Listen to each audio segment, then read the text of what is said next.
Орой яах юм гэдэг үг чинь уйл гэсэн үг шүү. Өчнөө олон жил уулзаг гэж бид нар уулзж штэ найзаа гэдэг ч юм уу тий. Үгүй ийм чухал арга хэмжээнд ирчээд камон ганц л таталтаа тэгэл чамаа дахиж шахахгүй гэдэг. Тэр ганц хондгоноос бүх юм эхэлчихдэг байхгүй.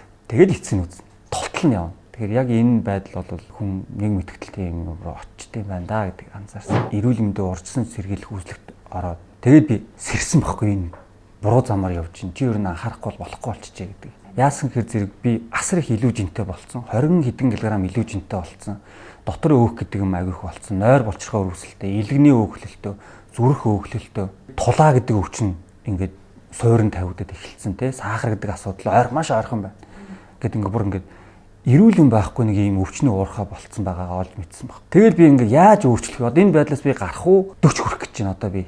Яах вэ гэдэг ийм асуудалтай тулсан. Тэгээ миний хийсэн дүгнэлт ерөөсөө л тэр. Бид нарыг юу тууштай аятайхан амьдрчих энэ байдлаас салгаад байна вэ гэхээр баярууд баасан гар өгд юм байна гэдгийг би олж дүнсэн. Би баяруудыг буруутгах гээгүй. Бид нар өөрсдөө баяруудын утгыг алдуулчихад байна л да.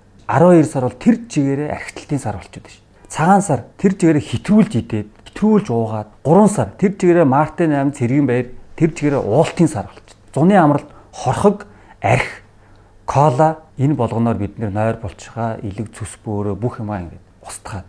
Энэ олон баяруудын араас бид нар эрүүл үлдэхгүй, амьд үлдэхэргүй байна л да яг үнэ хэл. Тэрийг би тэр 19 онд ингээд олж хараад за эндээс би ер нь бол энэ баяруудаас л баасан гаруудыг алгасах хэрэгтэй байна. Одоо байрын сольчийг би шийдсэн байхгүй. Фитнестэй, гүйлттэй тууштай бай, архийг алгасчих. Тэгээд эхлэнгууд би яг тэр нөгөө 7 хоногт 3-4 удаа гүйх ёстой. Нэг удаад нэг 30-40 минут чадвал цаг гүйх ёстой гэдэг тэр дүрмээ яг хэрэгжүүлж эхэлсэн байхгүй. Тэгээ аюу их урамшсан. Хэрэгжүүлээд ингээд 1 сар явсан чи биний жин буураад эхэлсэн. Өө эн чинь болж штэ. Тэгэл би ингээд 1-2 сар гэж явсаар. Одоо нэг мэс чинь 5 жил. 5 жил би тууштай гүйлтэр хичээлээд энэ архинаас хол. Миний эрүүл мэнд, миний бие, миний гэр бүл, ажил бизнест асар их өөрчлөлт гарсан. Үнэхээр сайхныг би өөрийн биеэр амьдралаараа ингээд сүүлийн 5 жил мэдэрсэн. Тэгээ энийг би зөвхөн өөрөө энийг ингээд мэдрээд идэлээд явах нь дэндүү аминчхан, дэндүү хайрын санагдаад байгаа юм. Тэгээ би энийг бусдад түгээхийнсэн нэг ч гэсэн хүн ингээд ийм амьдралын хэм маягаа ингээд өөрчлөлт ингээд яваад үзээсэй гэдэг надад ийм чин хүсэл төрсөн учраас би энэ одоо алдаж оноод ингээд туулсан энэ зүйлээ гүдэг моги гэдэг нэртэй ном болгоод гаргацсан. Тэгээ айгүй олон хүнд хүрээд ингээд явж байгаа. Саяхан би цэцэрлэг хүрээлэн рүү ингээд орж явсан чинь нэг 2 хос өөдөөс яг ингээд зөрж ирж таардیں۔ Өө сайн байна уу танд маш их баярлалаа гэдэг чинь би ингээд би танихгүй хүн юм чинь. Сайн байна уу гэдгсэн чинь би таны номыг уншаад сүүлийн 4 сар гүүгээд алхаад ингээд 15 кг жин хайчлаа. Би 4 сар архиусангүй. Ингээд эхнэр нь хажууд нь бүр амар ингээд бахархалтай баярлцсан. Ингээд тэр хоёр бас ингээд гараа хөтөлдсөн те. Тэгээ би бүр тантай энэ таарна гэж бодсонгүй. Таарсандаа маш их баяртай байна. Танд би баярлалаа гэж хэлэх гэсэн ингээд. Спортын ямар төрлөөр хичээлж байгаа хүн тэр арх тэр гой бэлтгэлийг нь яаж одоо будаа болгодог үлээ гэдэг бүр мэддэг байхгүй. Тэгэхээр 7 хоног биш, сар биш. Хэдэн жилээр уухгүй гэж болтгол. Хүн өөрийгөө ер нь бол би ухаантай шүү, би өөрийнхөө эзэн шүү.